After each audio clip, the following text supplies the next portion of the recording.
In the scorching heat of a military training facility, where the sound of gunfire echoed across desert ranges and the smell of gun oil mixed with sweat, a young woman knelt beside a Barrett M107 sniper rifle.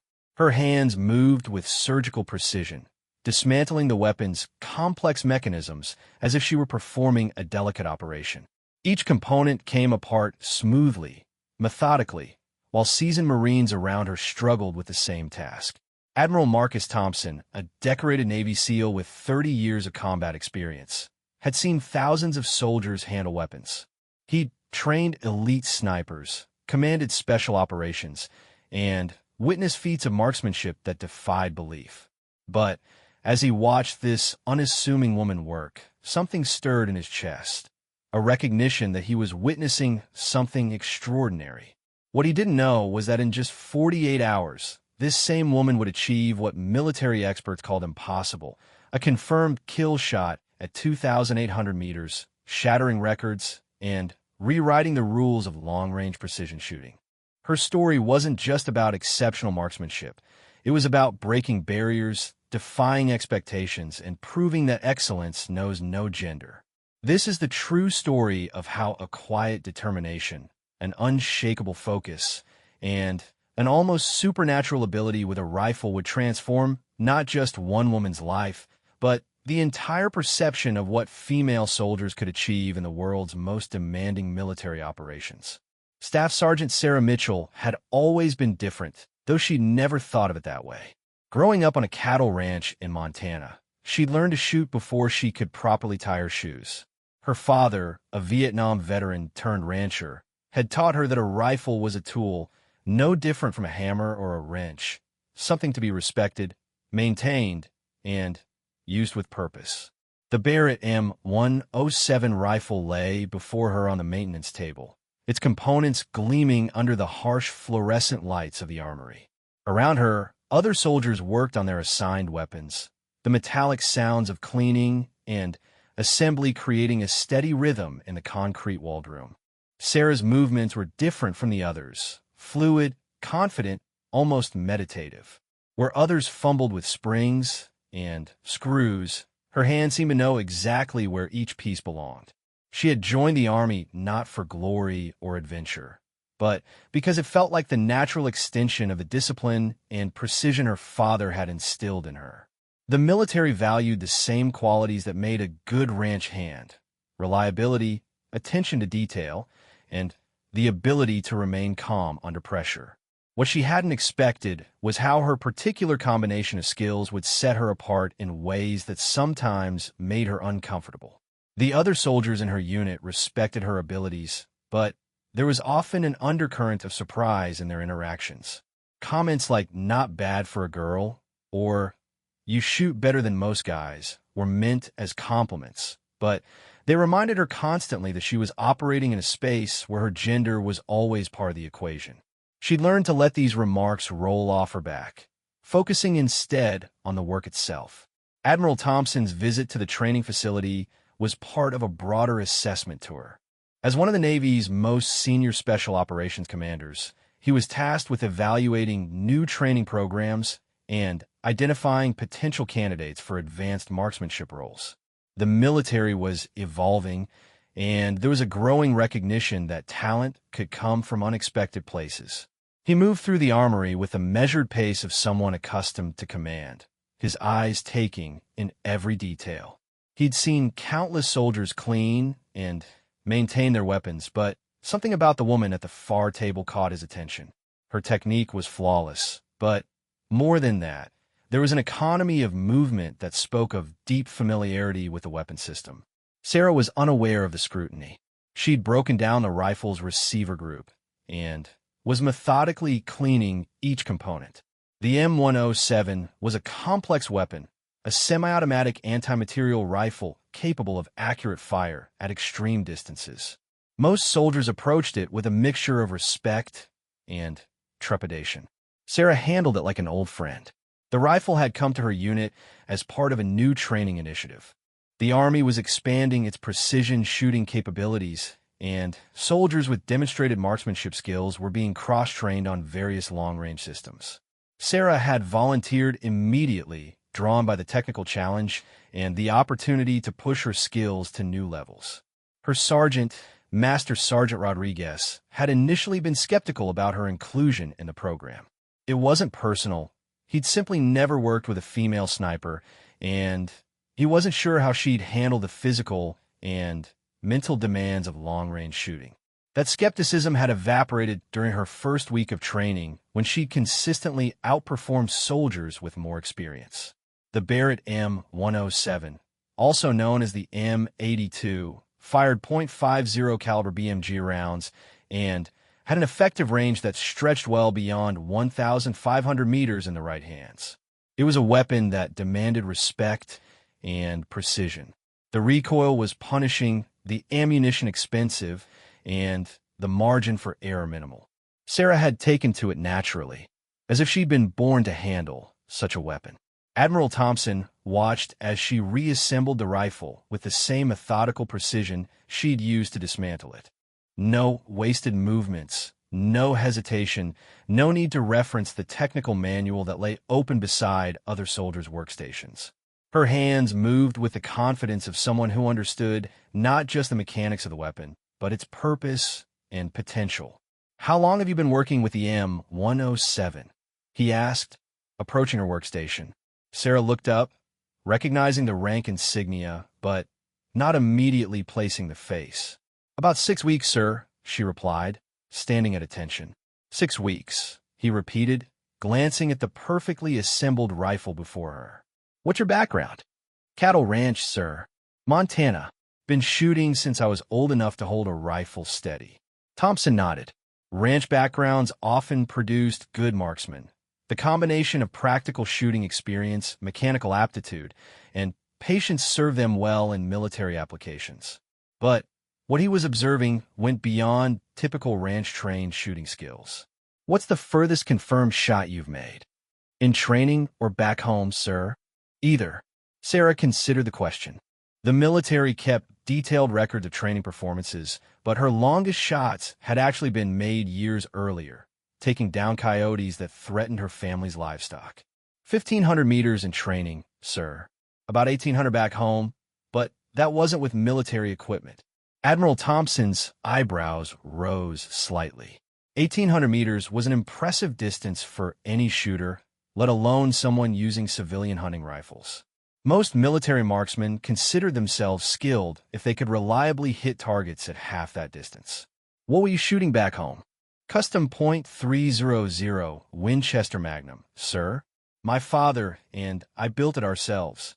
The conversation was interrupted by Master Sergeant Rodriguez, who approached with barely concealed curiosity about why a Navy admiral was taking such interest in one of his soldiers. "Sir, is there something I can help you with?" Rodriguez asked.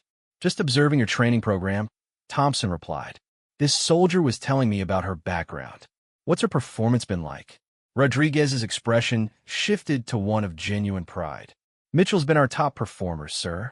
Consistent, reliable, and she's got an instinct for long-range work that you can't teach. She's been helping train some of the other soldiers." This was news to Sarah, who tried to maintain her military bearing while processing the praise. She'd been focused on her own development and hadn't realized that her natural teaching tendency, inherited from years of helping neighbors with equipment and livestock issues, was being noticed and valued. Admiral Thompson spent another few minutes observing the training session. He watched as Sarah helped another soldier troubleshoot a feeding issue with his rifle, her explanation clear and patient. He noticed how she seemed to instinctively understand not just the mechanical aspects of marksmanship, but the mental game as well. Long-range precision shooting was as much about psychology as it was about ballistics. The ability to remain calm under pressure, to control breathing and heartbeat, to make complex calculations while maintaining focus. These were skills that separated good marksmen from exceptional ones. From what he was observing, Sarah possessed these qualities naturally. The training facility buzzed with activity as soldiers rotated through different stations. Some worked on basic marksmanship, others on advanced ballistics calculations, and a select few on the kind of extreme long-range shooting that pushed the boundaries of what was considered possible. Sarah was part of this elite group, though she approached it with the same workmanlike attitude she brought to everything else. Her fellow trainees had initially been surprised by her inclusion in the program. Some had made the mistake of assuming that her presence was the result of some diversity initiative rather than merit. Those assumptions had been quickly dispelled when she'd outperformed most of them during the initial assessments. Corporal Jake Williams, a Marine who'd been one of the more skeptical voices early in the training, had become one of her strongest advocates. He'd watched her make shots that he couldn't replicate, seen her help other soldiers improve their technique, and witnessed her calm professionalism under the kind of pressure that made other shooters nervous. "She's got something special," Williams had told Rodriguez after a particularly challenging training exercise. "It's not just the shooting, though she's probably the best I've ever seen. It's how she approaches everything. Like she's got all the time in the world, but never wastes a second of it." This assessment aligned with Admiral Thompson's observations. In his experience, the most effective special operations personnel shared certain characteristics. They were calm under pressure, obsessively detailed in their preparation, and possessed an almost supernatural ability to focus on the task at hand while remaining aware of their broader environment. Sarah exhibited all of these traits, but there was something else, a quality that Thompson had seen in only a handful of operators during his career. It was an intuitive understanding of the variables that affected long-range shooting: wind, temperature, humidity, elevation, even the rotation of the Earth. She seemed to process these factors naturally, making adjustments that other shooters had to calculate mathematically. The afternoon training session focused on unknown distance shooting, engaging targets at ranges that weren't predetermined, requiring shooters to estimate distance, calculate ballistics, and make first-round hits. It was one of the most challenging aspects of precision marksmanship, combining technical skill with practical judgment. Sarah's performance during this exercise caught the attention of everyone present. While other shooters took multiple shots to find their targets, she consistently achieved first-round hits at distances that challenged even experienced marksmen. Her technique was textbook perfect, but more impressive was her apparent ability to read environmental conditions that others missed. "How do you do it?" asked Specialist Martinez, a soldier who'd been struggling with the unknown distance challenges. Sarah paused, considering how to explain something that felt intuitive to her. "Back home, if you missed a coyote with your first shot, you probably wouldn't get a second chance. So you learn to make the first shot count. You watch everything: the grass moving, the heat shimmer, how the light hits the target. The rifle's just the tool. The real work happens before you pull the trigger." This explanation revealed the depth of her practical experience. While many military marksmen learned shooting in controlled environments with known distances and carefully measured conditions, Sarah had developed her skills in the real world, where variables were constantly changing and precision mattered for practical reasons rather than scores on a training report. Admiral Thompson made note of her name and performance metrics. The military was always looking for exceptional talent, particularly in specialized fields like long-range precision shooting. What he'd observed suggested that Staff Sergeant Mitchell possessed the kind of natural ability that could be developed into something truly extraordinary. As the day's training concluded, Sarah cleaned and secured her equipment with the same methodical care she displayed throughout the session. She wasn't thinking about impressing admirals or setting records. Her focus remained on the fundamentals: proper maintenance, consistent technique, and continuous improvement. She had no way of knowing that her performance had set in motion a series of events that would soon test her skills in ways she'd never imagined. The military was planning advanced training exercises that would push precision marksmen to their absolute limits, and her name had just been added to a very short list of candidates. The evening briefing included performance reviews for all trainees. Sarah's scores were consistently at the top of every category: accuracy, consistency, equipment handling, and what the instructors termed tactical application, the ability to perform under stress and in realistic scenarios. Master Sergeant Rodriguez pulled her aside after the briefing. "Mitchell, you've been selected for some advanced training opportunities. Can't give you details yet, but be ready for something challenging. Sarah nodded, accepting the information without drama or excessive curiosity. It was another example of the professional demeanor that had impressed everyone who'd worked with her. She asked the necessary questions, acknowledged the information, and prepared to excel at whatever came next. What none of them knew was that whatever came next would involve a shot that would make military history and establish Sarah Mitchell as one of the most skilled long-range marksmen in the world. The quiet woman from Montana was about to face a challenge that would test not just her shooting skills, but her ability to perform under the kind of pressure that breaks even experienced warriors. The Barrett M107 that she'd so expertly maintained would soon be called upon to perform at the absolute limits of its capability, guided by a shooter whose combination of natural talent, practical experience, and unshakable calm would prove to be exactly what the situation demanded. 3 days after Admiral Thompson's visit, Sarah received orders that would change the trajectory of her military career. She was being transferred to a classified training facility in Nevada, where she would participate in an experimental long-range precision program designed to push the boundaries of what military marksmen could achieve. The facility, known simply as Range Complex Alpha, was unlike any training environment Sarah had experienced. Located in the high desert, it featured ranges that stretched across miles of varied terrain, with targets positioned at distances that most soldiers would consider impossible for accurate rifle fire.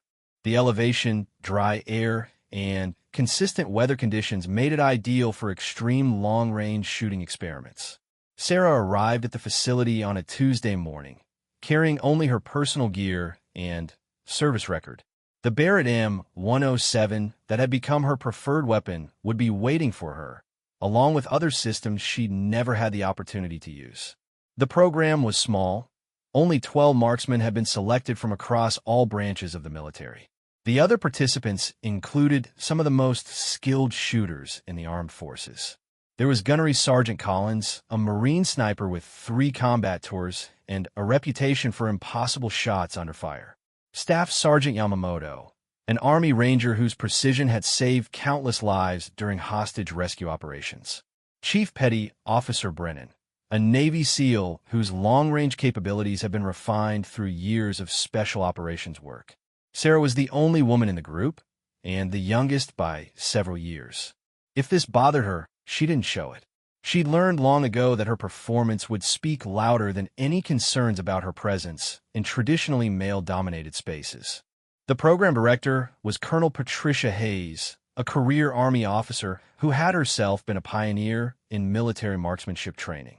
Hayes had personally reviewed the selection files of each participant and had specifically requested Sarah's inclusion based on her training performance and psychological profile. This program exists because warfare is evolving, Colonel Hayes explained during the initial briefing.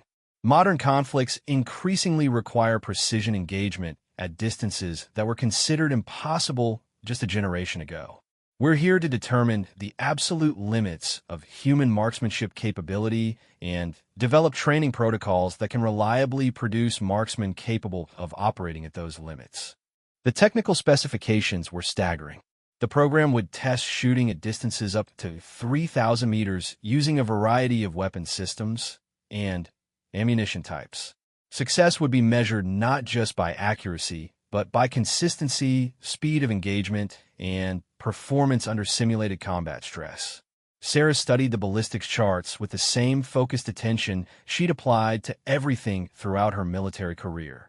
At the distances they'd be attempting, factors like the Coriolis effect, the rotation of the Earth, would significantly impact bullet trajectory.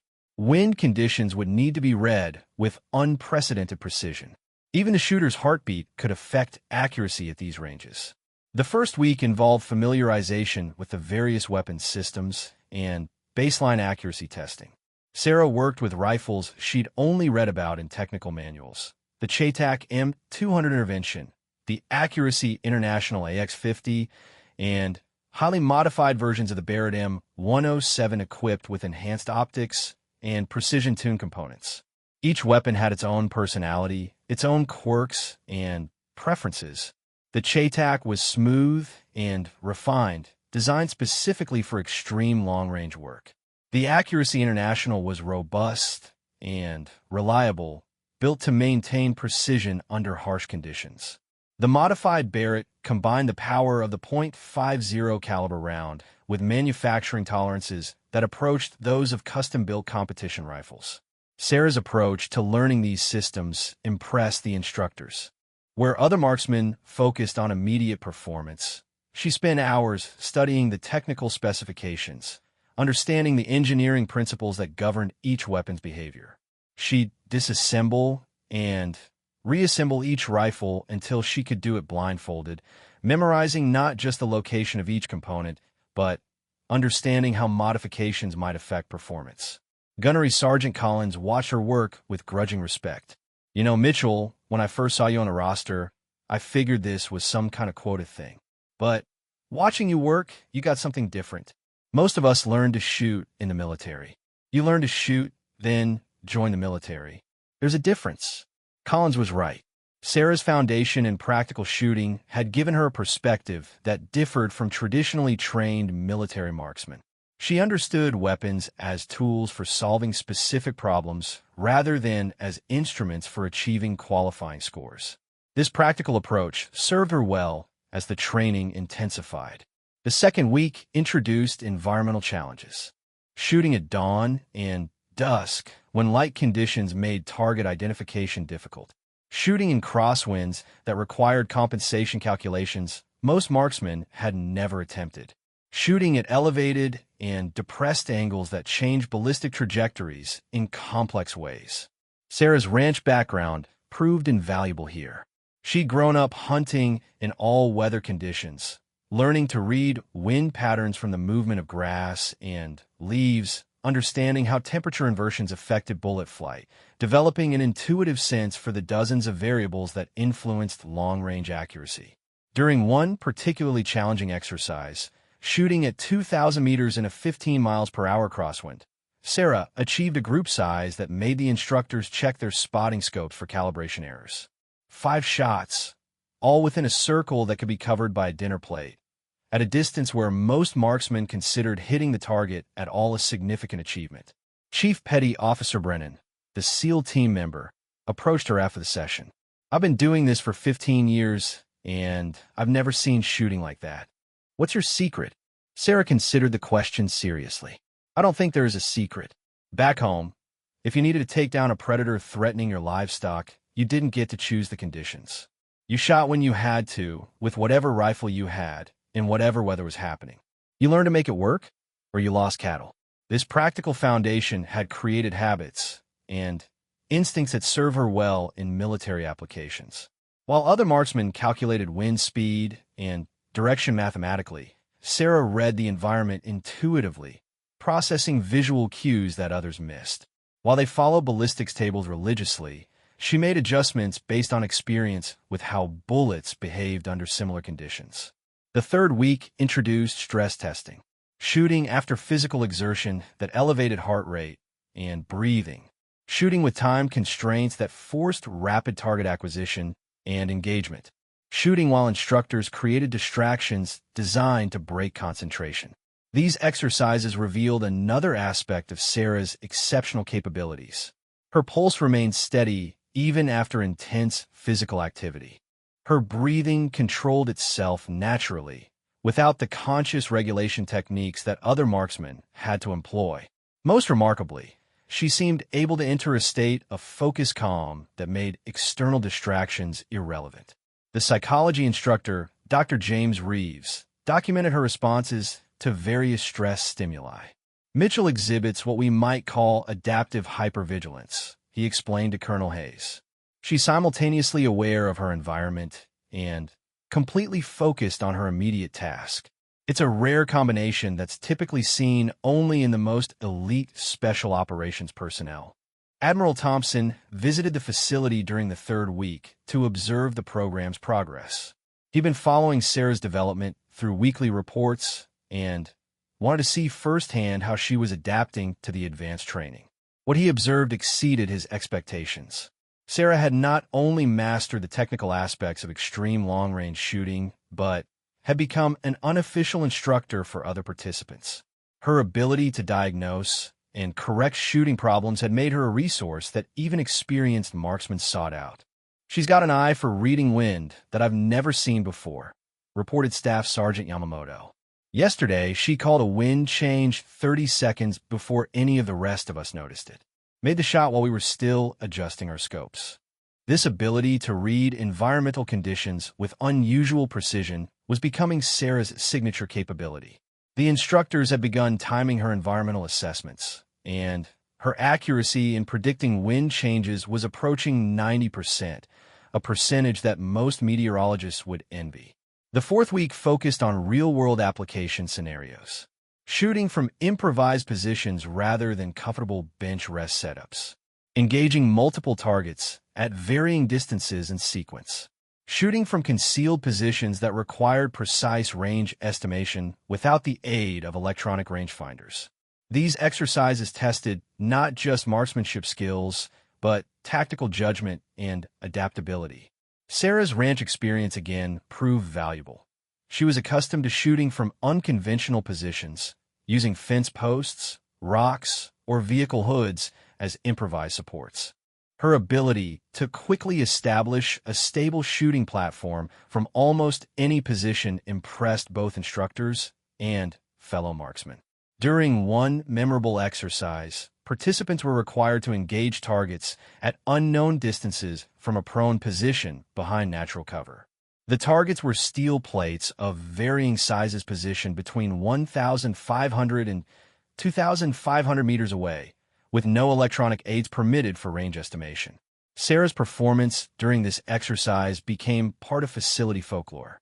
She engaged 6 targets in sequence, achieving first-round hits on all 6 despite the varying distances and challenging shooting position.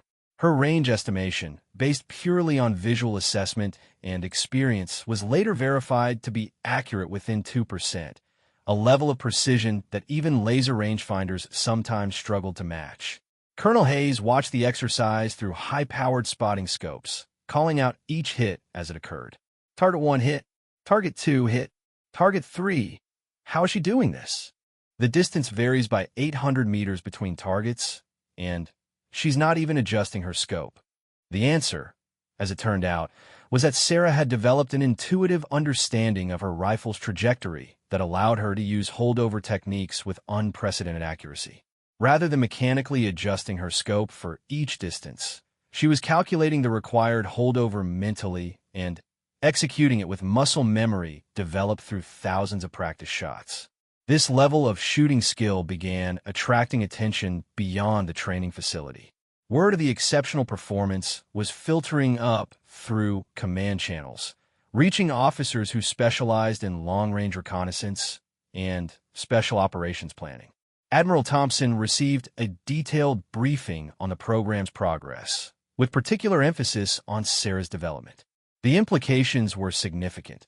If her capabilities could be reliably reproduced, it would revolutionize certain aspects of military operations. "Sir," Colonel Hayes reported during a secure video conference, "we have documented shot groups at 2,500 meters that are competitive with what most marksmen achieve at 1,000 meters. This isn't luck or favorable conditions. It's consistent, repeatable performance." Thompson studied the performance data with the eye of someone who understood both the technical aspects of marksmanship and its tactical applications. What about psychological evaluation? How does she handle pressure? That might be her most impressive characteristic, sir. Dr. Reeves has put her through stress scenarios that have rattled seasoned combat veterans. Her performance actually improves under pressure. Heart rate decreases, focus intensifies. It's like she was designed for this kind of work. The conversation continued with discussions of potential applications and advanced training possibilities. What neither officer mentioned, but both understood, was that they were documenting the development of capabilities that would soon be tested under conditions far more challenging than any training scenario. The final week of the program would introduce the ultimate test, attempting shots at distances that push the absolute limits of current technology and human capability. The 2,800-meter challenge that would make Sarah famous was still ahead, but the foundation for that historic achievement was being built through countless hours of practice, study, and refinement. Sarah herself remained focused on the day-to-day work of improving her skills. She wasn't thinking about records or recognition, just about becoming the best marksman she could be. The ranch girl from Montana who had caught Admiral Thompson's attention during a routine weapon maintenance session was about to prove that excellence recognizes no boundaries, and that the most extraordinary achievements often come from the most unexpected places. The modified Barrett M107 that would soon deliver the most famous shot of her career was being prepared in the facility's precision workshop, each component tuned to perfection by master gunsmiths who understood that they were creating a tool for history.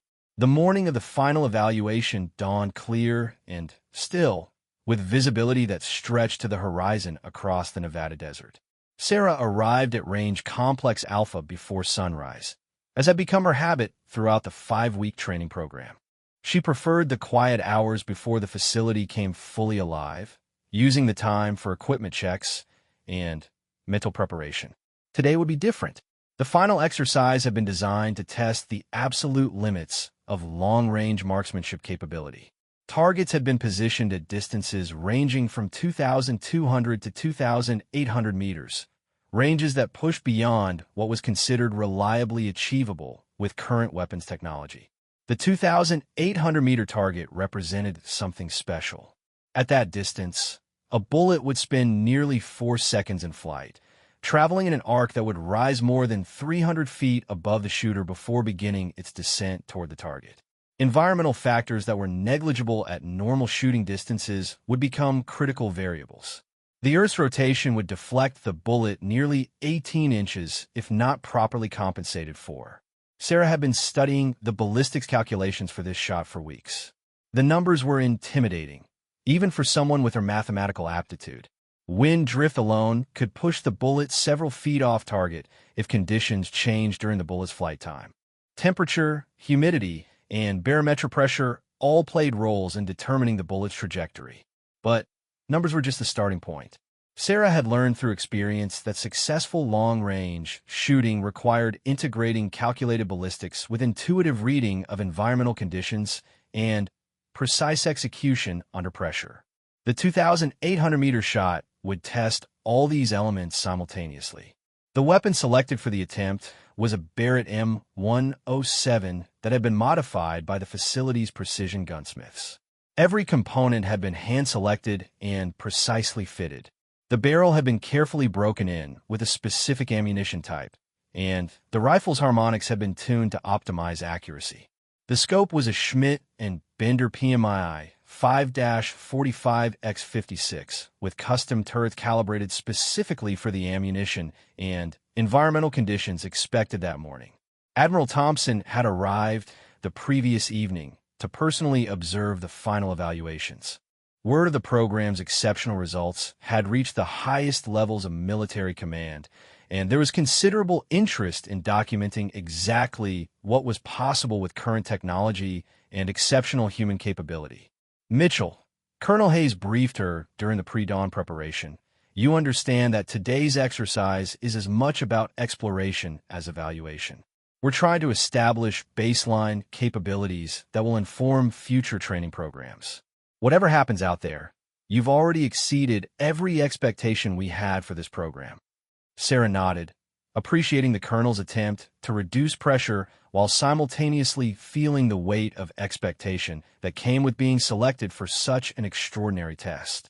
The other program participants would be attempting challenging shots at various distances, but the 2,800-meter attempt was hers alone, a recognition of her unique capabilities and consistent performance throughout the training. The shooting position had been prepared with meticulous attention to detail. A concrete bench provided a stable platform, with sandbags positioned to support the heavy rifle without introducing stress points that might affect accuracy. Electronic wind meters had been positioned at intervals along the bullet's path, providing real-time data about conditions the projectile would encounter during its flight. Sarah began her preparation routine 2 hours before the scheduled attempt. First came the rifle inspection, Every screw torqued to specification, every component verified as properly seated and aligned. The scope's tracking was verified using a collimator, ensuring that mechanical adjustments would translate precisely to point of impact changes. Next came the ammunition preparation. The .50 BMG rounds selected for the attempt were match-grade projectiles that had been individually weighed and measured. Each cartridge had been loaded to precise specifications, with powder charges that varied by less than 1/10 of a grain. Even the primers had been selected for consistency. The ballistics computer provided initial calculations based on current atmospheric conditions. Range, 2,800 meters. Temperature, 72 degrees Fahrenheit. Barometric pressure, 30.15 inches of mercury. Humidity, 35%. Wind, variable, 3 to 7 miles per hour from the southwest. The calculated elevation adjustment was 27.5 minutes of angle, enough to raise the point of aim nearly 230 feet above the target at that distance. Wind compensation required an additional 2.8 minutes of angle to the right, though Sarah knew from experience that this would need constant adjustment based on real-time wind reading. Staff Sergeant Yamamoto and Chief Petty Officer Brennan had been assigned as spotters, using high-powered optics to observe bullet impact and environmental conditions. Their experience with extreme long-range shooting made them invaluable for calling wind changes and providing feedback on shot placement. "Conditions are as good as we're going to get," Yamamoto reported through his radio.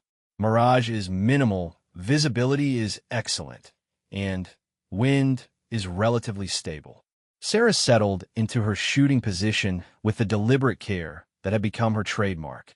The rifle's bipod legs were adjusted to provide perfect stability, and she verified that the weapon tracked smoothly as she moved it across its range of motion. Her cheek weld against the stock was consistent with thousands of practice sessions, positioning her eye at exactly the proper distance behind the scope. The target at 2,800 meters was barely visible even through the high-powered scope. It appeared as a small steel disc that seemed to shimmer in the desert heat, dancing slightly in the mirage that rose from the sun-heated ground. At that distance, the target subtended less than 1 minute of angle, smaller than the crosshairs that would be used to aim at it. Admiral Thompson watched through his own spotting scope from a position that allowed him to observe both the target and Sarah's shooting position. He had witnessed exceptional marksmanship throughout his military career, but what he was about to see would redefine his understanding of what was humanly possible. Sarah's pre-shot routine was methodical and unhurried. She checked and rechecked her scope settings, verified that the rifle was properly bedded in its rest, and conducted a final inspection of the ammunition. Her breathing settled into the slow, controlled rhythm that she'd learned was optimal for precision shooting. The first challenge was simply seeing the target clearly enough to aim precisely. The combination of distance and atmospheric conditions created optical illusions that could easily lead to misaligned shots. Sarah had learned to use the scope's reticle features as references, aligning the target within the crosshair system in a way that would remain consistent regardless of mirage effects. Wind reading at extreme distances required interpreting conditions along the entire bullet path. The electronic wind meters provided data, but Sarah had learned to trust her visual assessment of grass movement, dust patterns, and heat shimmer. The bullet would encounter different wind conditions at various points along its trajectory, and successful compensation required averaging these effects. "Wind is steady at 4 miles per hour from the southwest," Brennan reported. "No significant changes visible along the flight path." Sarah made a slight adjustment to her windage setting, then settled into her final aiming position. The shot sequence for extreme long-range work differed from normal marksmanship. Instead of the quick, precise trigger press used at shorter distances, success at 2,800 meters required a slower, more controlled release that minimized any disturbance to the rifle's position. Her breathing stopped at natural respiratory pause, and her finger began the slow press that would release the shot. The rifle's trigger had been adjusted to break at exactly 3 pounds, heavy enough to prevent accidental discharge, light enough to allow precise control. The Barrett M107 fired with a sharp crack that echoed across the desert, followed immediately by the distinctive sound of the bullet breaking the sound barrier. The recoil, while substantial, was absorbed by Sarah's proper shooting position and the rifle's effective muzzle brake. Through the spotting scopes, observers tracked the bullet's flight path, a process that required considerable skill at such distances. The projectile was invisible, but its passage could sometimes be detected by the disturbance it created in the air. For seconds after the shot, a metallic clang echoed across the desert as the bullet struck the steel target with authority. The spotters immediately began calling out their observations. "Hit," Yamamoto announced. "Center mass, maybe slightly right of center. Clean impact." Admiral Thompson lowered his spotting scope with an expression of amazement. He had just witnessed a shot that exceeded what many ballistics experts considered possible with standard military equipment. The combination of distance, accuracy, and first-round success was unprecedented in his experience. Sarah remained in position, following through with the same discipline she'd applied throughout the shot sequence. She didn't celebrate or express surprise. The shot had felt good from the moment she'd pressed the trigger, and the result confirmed her environmental reading and ballistics calculation. Colonel Hayes was already on the radio, coordinating with range safety personnel to verify and document the shot. At 2,800 meters, even confirming the exact point of impact required careful measurement and photography. The implications of what had just occurred would need thorough documentation. The measurement team reached the target 15 minutes later, using laser rangefinders and GPS equipment to verify the exact distance and document the bullet's impact point. The shot had struck the target 2.3 inches right of center and 1.1 inches high, well within the acceptable accuracy standard for such an extreme distance. "Range confirmed at 2,804 meters, came the radio report. "Impact is center mass with deviation well within acceptable parameters. This is a confirmed hit at distance." The numbers were staggering when placed in context. Sarah had achieved minute of angle accuracy at a distance where most marksmen would consider hitting a target the size of a car a significant accomplishment. The combination of environmental reading, ballistics calculation, and shooting execution had been flawless. Word of the successful shot spread quickly through the facility and began filtering up through command channels. A 2,800-meter confirmed hit represented more than just exceptional marksmanship. It suggested new possibilities for military operations requiring precision engagement at extreme distances. Admiral Thompson approached Sarah as she began the post-shot equipment securing routine that had become second nature to her. "Mitchell, do you understand what you just accomplished?" Sarah considered the question while continuing to clean her rifle with the same meticulous care she'd shown throughout the program. "I made a shot at 2,800 meters, sir. The conditions were favorable, and the equipment performed as expected." Thompson smiled at her matter-of-fact response. "You just achieved something that most ballistics experts would have said was impossible with this equipment. The British Army's record confirmed kill is 2,475 meters, achieved by a sniper team using specialized equipment under ideal conditions. You just exceeded that by more than 300 meters, shooting alone, with a weapon system that wasn't even designed for this kind of precision work." The implications were beginning to dawn on Sarah. She had been so focused on the technical aspects of the shot, the ballistics, the environmental conditions, the equipment preparation, that she hadn't fully considered the broader significance of success at such a distance. Dr. Reeves, the program psychology instructor, had been documenting Sarah's responses throughout the attempt. Her physiological data showed the same pattern he'd observed throughout the training: decreased heart rate under pressure, steady breathing, and the kind of focused calm that he'd previously seen only in the most elite special operations personnel. Her psychological profile during the shot sequence was remarkable, he reported to Colonel Hayes. Most marksmen show increased stress indicators when attempting challenging shots. Mitchell's data suggests that she enters an almost meditative state. Heart rate dropped to 58 beats per minute just before the shot, lower than her resting rate. The successful 2,800-meter shot would eventually become the centerpiece of Sarah's military reputation, but its immediate effect was to validate the training program's approach and demonstrate capabilities that would influence military doctrine for years to come. The afternoon was spent conducting additional tests at shorter ranges, documenting consistency and exploring the limits of accuracy under various conditions. Sarah's performance remained exceptional, but the morning's achievement had already secured her place in military marksmanship history. As the day concluded, Admiral Thompson found himself reflecting on the broader implications of what he'd witnessed. The military was constantly evolving, adapting to new technologies and changing tactical requirements. Sarah's demonstration suggested that human capability, properly developed and applied, could exceed what current doctrine considered possible. The quiet woman from Montana had just proven that excellence could emerge from unexpected places, and that the right combination of natural talent, practical experience, and dedicated training could achieve results that redefined what was possible.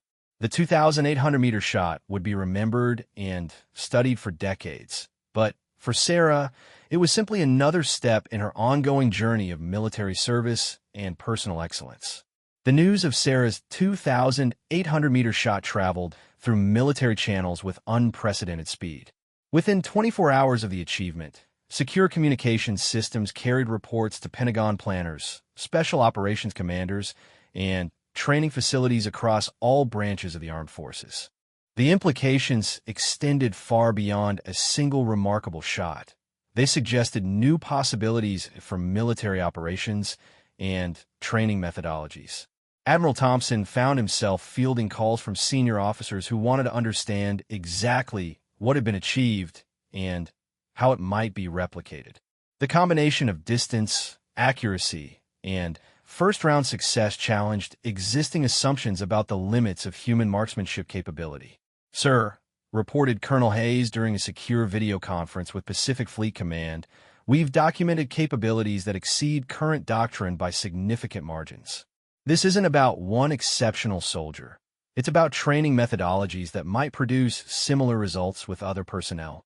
The strategic implications were profound. Modern military operations increasingly required precision engagement at extended distances, whether for eliminating high-value targets, providing overwatch for special operations teams, or conducting reconnaissance by fire to determine enemy positions. Sarah's demonstrated capabilities suggested that properly trained marksmen could operate effectively at distances previously considered beyond practical limits.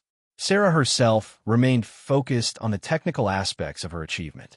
The days following the record shot were spent in detailed debriefing sessions, analyzing every aspect of the attempt to understand how the success could be replicated and improved upon. The environmental reading was the key, she explained to a group of instructors who were documenting the training program's methodologies.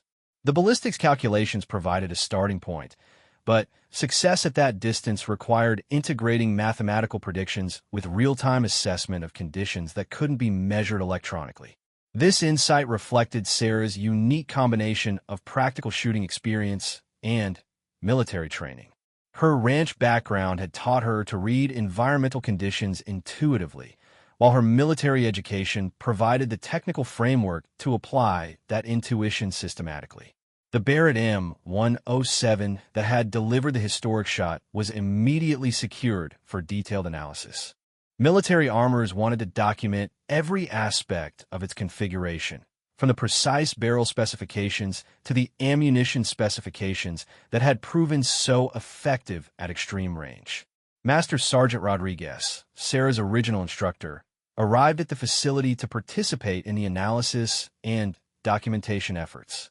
He had been following her progress through official reports, but seeing the actual target with its precisely centered bullet hole provided visceral proof of what his former student had achieved. "When I first met Mitchell," he told Admiral Thompson during one of their conversations, "I knew she was special. But this goes beyond anything I imagined possible. She's not just an exceptional marksman. She's redefined what we think marksmanship can accomplish." The documentation process revealed the complexity of factors that had contributed to Sarah's success. The precision preparation, the environmental assessment, the ballistics calculations, and the flawless execution had all been necessary components. Remove any single element, and the shot would likely have failed. This complexity presented both opportunities and challenges for military planners.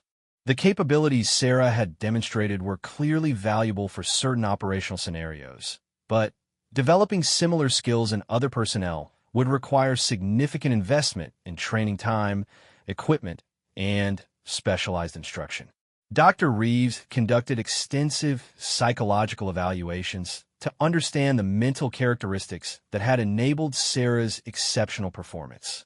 His findings suggested that her success stemmed from a rare combination of natural ability and developed skills that would be difficult to replicate through training alone. Her ability to maintain focus while simultaneously processing multiple environmental variables is unusual, he reported. Most people can either concentrate intensely on a single task or maintain broad situational awareness, but not both simultaneously. Mitchell demonstrates what we might call selective hypervigilance, the ability to focus completely on precision requirements while remaining aware of environmental changes that affect those requirements. This psychological profile aligned with observations from Sarah's ranch background. Growing up in an environment where situational awareness was essential for both safety and success had apparently developed cognitive skills that translated directly to military applications. The training facility began receiving requests from various military units interested in sending personnel for long-range marksmanship training. Special operations forces, in particular, expressed strong interest in capabilities that could provide precision engagement at distances that exceeded normal sniper ranges. Admiral Thompson found himself tasked with developing recommendations for integrating these new capabilities into existing military doctrine. The challenge was determining how to apply lessons learned from Sarah's exceptional performance to broader military requirements. The question isn't whether these capabilities are valuable, he explained to a joint service planning committee. The question is how to develop them systematically and deploy them effectively within existing operational frameworks. Sarah continued her training while the military bureaucracy grappled with the implications of her achievement. The program expanded to include even more challenging scenarios, testing her abilities under conditions that simulated real-world operational requirements. One particularly challenging exercise involved engaging multiple targets at varying distances while operating from concealed positions. Sarah was required to move between shooting positions, assess environmental conditions at each location, and engage targets accurately while operating under time constraints. Her performance during these exercises was as impressive as her record-setting shot. She consistently achieved first-round hits at distances exceeding 2,000 meters while adapting to changing conditions and tactical requirements. The combination of marksmanship skill and tactical proficiency suggested applications beyond traditional sniper roles. Chief Petty Officer Brennan, the SEAL team member who had trained alongside Sarah, was particularly impressed by her tactical adaptability. Most long-range specialists are range shooters. Give them perfect conditions and known distances, and they're deadly accurate. But put them in a tactical situation with unknown variables, and their performance drops significantly. Mitchell actually performs better under tactical conditions. It's like the complexity focuses her rather than distracting her. This observation had significant implications for special operations applications. The ability to perform precision shooting under tactical constraints was exactly what special operations forces needed for certain high-value target operations and reconnaissance missions. Word of Sarah's capabilities reached Admiral William Stevens, the Navy's senior special operations commander. Stevens had been following developments in long-range precision capabilities with particular interest, as his forces increasingly faced operational requirements that pushed the boundaries of conventional sniper capabilities. "I want to meet this soldier," Stevens told Admiral Thompson during a secure phone call. "If the reports are accurate, she might be exactly what we need for some upcoming operational requirements." The conversation led to Sarah receiving temporary assignment to Naval Special Warfare Command for evaluation and potential integration into special operations training programs. It was an unusual assignment. Army personnel were rarely integrated into Navy special operations units, but her unique capabilities warranted exceptional consideration. The transition to special operations evaluation represented a significant shift in Sarah's military career. She would be working with personnel whose operational experience differed significantly from traditional military training environments. The stakes were higher, the requirements more complex, and the margin for error essentially non-existent. Sarah approached the new assignment with the same methodical preparation that had characterized her entire military career.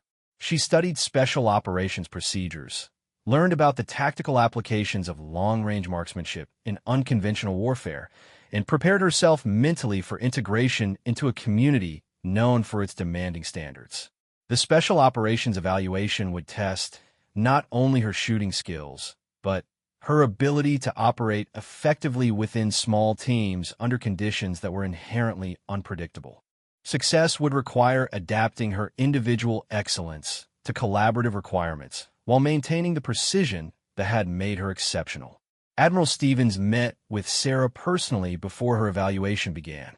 He wanted to assess not only her technical capabilities, but her psychological fitness for special operations work. Mitchell, he explained during their initial meeting, conventional snipers operate within established parameters. They have backup, predetermined extraction routes, and extensive intelligence support. Special operations marksmanship often requires operating alone or in very small teams, making decisions independently, and adapting to rapidly changing conditions. Are you prepared for that level of responsibility? Sarah considered the question seriously before responding.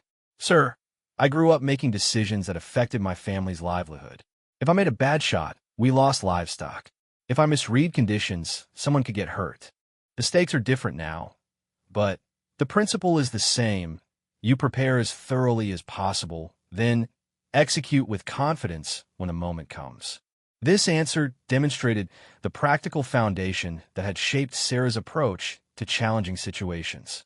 The ranch experience that had developed her marksmanship skills had also taught her to operate independently and make critical decisions under pressure. The special operations evaluation would span several weeks and would test capabilities that went far beyond marksmanship. Sarah would need to demonstrate proficiency in navigation, communications, reconnaissance, and tactical decision-making while maintaining the shooting skills that had brought her to the program's attention. The evaluation began with basic special operations skills training. Sarah learned advanced camouflage and concealment techniques, practiced operating sophisticated communications equipment, and studied target identification procedures that would be critical for independent operations. Her ranch background again proved valuable. She was accustomed to moving quietly through natural environments, reading terrain for both tactical and practical advantages, and operating alone for extended periods. The psychological isolation that challenged many military personnel transitioning to special operations work was familiar territory for someone who had grown up working independently across vast ranch lands. The marksmanship component of the evaluation pushed even beyond the extreme ranges she had mastered during the training program. Special operations scenarios often required shooting from improvised positions, engaging targets partially obscured by cover, and making precision shots while operating under the stress of simulated combat conditions. Sarah's performance during these exercises exceeded the evaluator's expectations. She consistently achieved the kind of precision that allowed for surgical strikes against high-value targets while demonstrating the tactical judgment necessary for independent operations. She's not just a marksman, reported the evaluation team leader. She's a complete operator who happens to have extraordinary shooting skills. The combination is exactly what we need for certain operational requirements. The evaluation culminated in a comprehensive exercise that simulated a high-value target elimination mission. Sarah was required to infiltrate to a shooting position, conduct surveillance to confirm target identification, and engage the target accurately while maintaining the ability to extract independently. The exercise tested every aspect of her training and natural abilities. The shooting challenge was significant, engaging a man-sized target at 2,400 meters from a concealed position. But equally important was her ability to operate effectively within the tactical constraints of a real-world mission. Sarah's successful completion of the evaluation opened doors to operational assignments that would have been unimaginable when she first caught Admiral Thompson's attention during routine weapons maintenance. The quiet woman from Montana was about to become one of the military's most valuable precision assets, capable of operations that few others could even attempt. The Barrett M107 that had delivered her famous 2,800-meter shot would soon be called upon to perform in operational environments where the stakes extended far beyond training records. Sarah Mitchell was ready for whatever challenges lay ahead. 6 months after her record-breaking shot, Sarah found herself aboard a Navy destroyer in the Arabian Sea, preparing for an operation that would test her abilities under conditions no training program could fully simulate. The mission parameters were classified, but the requirements were clear: precision engagement of a high-value target at extreme range under operational conditions. Admiral Stevens had personally selected Sarah for the assignment after her exceptional performance during Special Operations Evaluation. The mission required capabilities that existed at the intersection of exceptional marksmanship, tactical expertise, and psychological resilience, a combination that made her uniquely qualified for the task. The operational environment differed dramatically from the controlled conditions of range complex alpha. Instead of stable concrete shooting benches and precisely measured distances, Sarah would be operating from a ship-mounted platform that moved constantly with the ocean swells. Environmental conditions would be unpredictable, and there would be no opportunity for multiple attempts if the first shot failed. The target was a terrorist commander who had been tracked to a coastal facility approximately 2,600 meters from the destroyer's position. Intelligence indicated that he would be vulnerable for only a brief window, making first-round accuracy essential for mission success.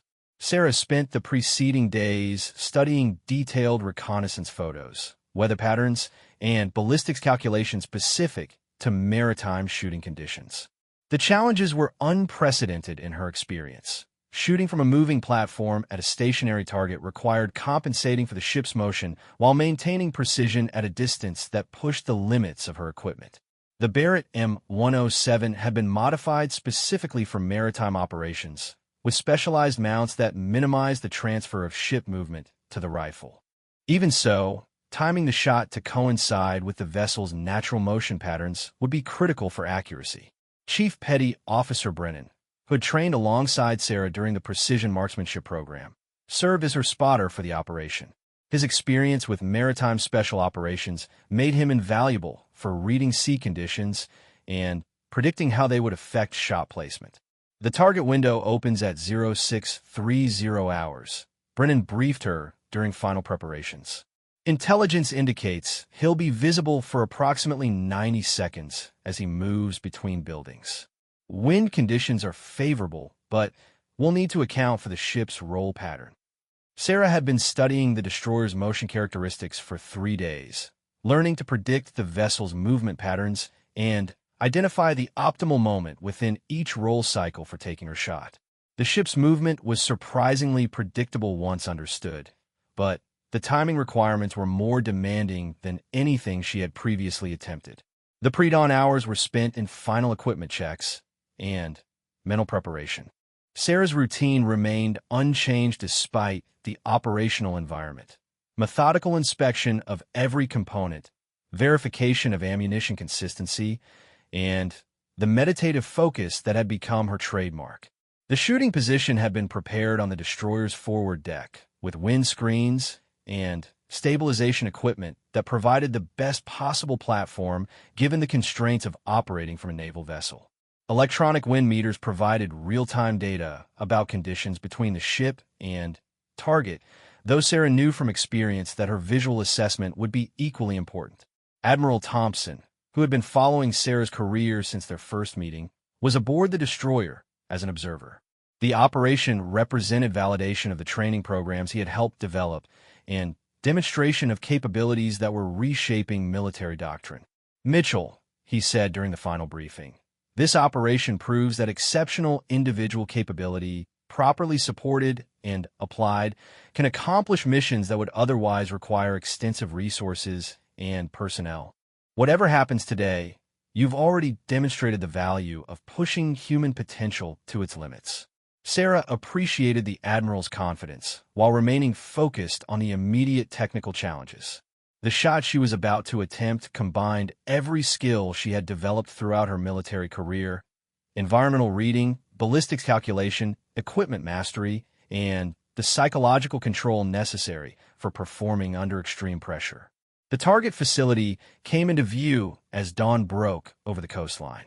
Through high-powered spotting scopes, observers could see the compound where intelligence indicated the target would appear. The distance was confirmed at 2,637 meters, within range of Sarah's demonstrated capabilities, but challenging under current operational conditions.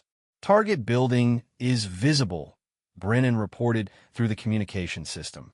"No movement detected yet, but we're within the expected time window." Sarah settled into her shooting position with the same deliberate care she had shown during countless training sessions. The rifle was properly supported and aligned, scope settings had been verified, and ammunition was prepared. Her breathing settled into the controlled rhythm that optimized her physiological condition for precision shooting. The ship's motion was more pronounced than she had experienced during practice sessions with the vessel stationary. The destroyer rose and fell with ocean swells while maintaining a slight rolling motion that required constant compensation. Sarah had learned to time her shot sequence with the ship's movement, identifying the brief moment at the bottom of each roll when the platform was most stable. "Movement at the target building," Brennan announced. "Single individual moving from the eastern structure toward the western building. Clothing matches intelligence descriptions." Through her scope, Sarah could see a figure moving across the compound. The distance rendered him barely visible even through the high-powered optics, appearing as a small silhouette against the lighter background of the building.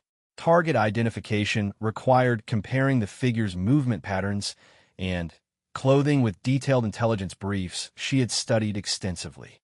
"Positive identification confirmed," she reported after several seconds of observation. "Target is moving toward the western building, as predicted." The shot window was limited. Intelligence indicated that the target would be exposed for less than 90 seconds as he crossed the open area of the compound. After that, he would disappear into the building and potentially remain there for hours or days. Sarah began her final shot preparation as the ship entered a particularly stable period in its rolling pattern. The timing had to be perfect. She needed to complete her shot sequence during the brief window when both the target was exposed and the ship's motion was minimal. Wind conditions were manageable, but constantly changing due to thermal effects as the morning sun began heating the coastal terrain. Sarah made final adjustments to her windage settings based on her reading of environmental conditions along the bullet's flight path. "Ship's motion is optimal," Brennan reported. "Target is still exposed and moving toward the predicted position." Sarah's breathing stopped at natural respiratory pause, and she began the careful trigger press that would release the shot. Her focus narrowed to encompass only the target, the crosshairs, and the precise control required to break the trigger without disturbing the rifle's alignment.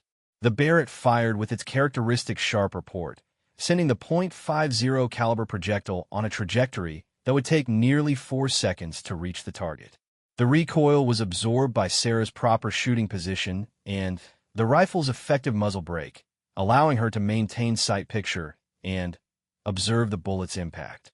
Through the spotting scopes, observers tracked the projectile's flight across the 2,600-meter distance.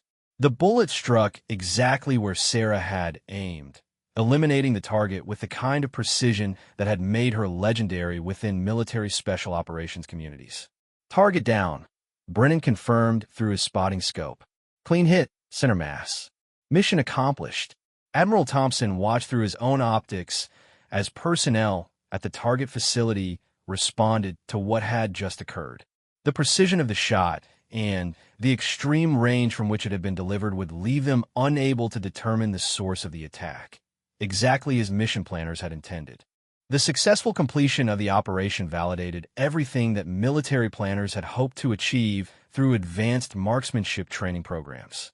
Sarah had demonstrated that exceptional individual capability could accomplish strategic objectives with minimal resources and virtually no collateral damage. The implications extended far beyond the immediate mission success.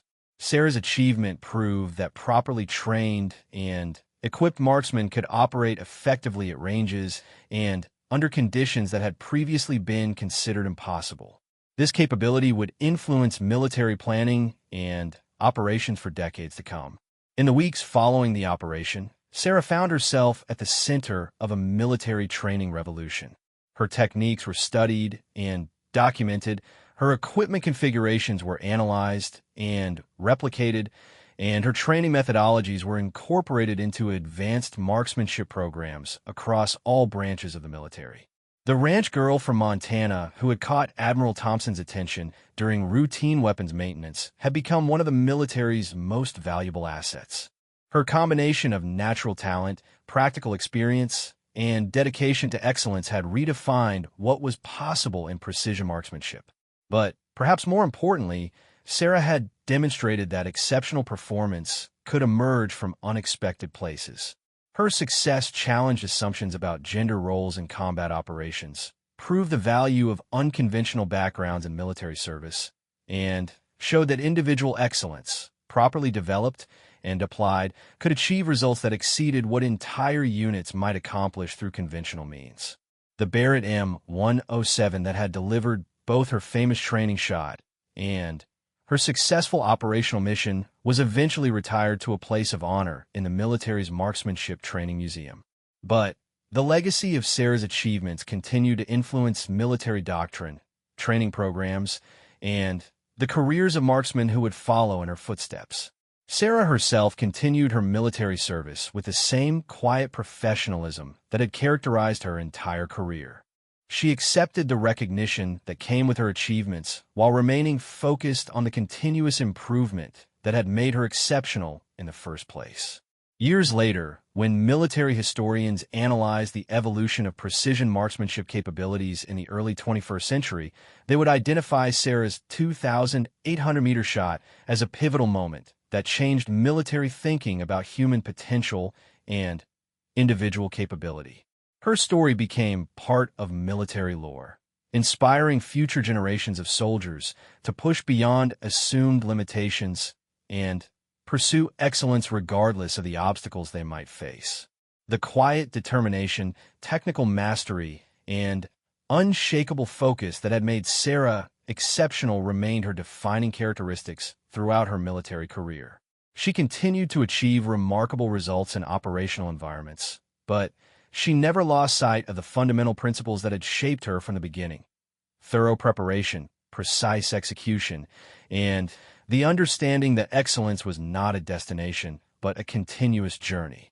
Admiral Thompson, reflecting on Sarah's career during his own retirement ceremony, summarized her impact on the military with characteristic precision.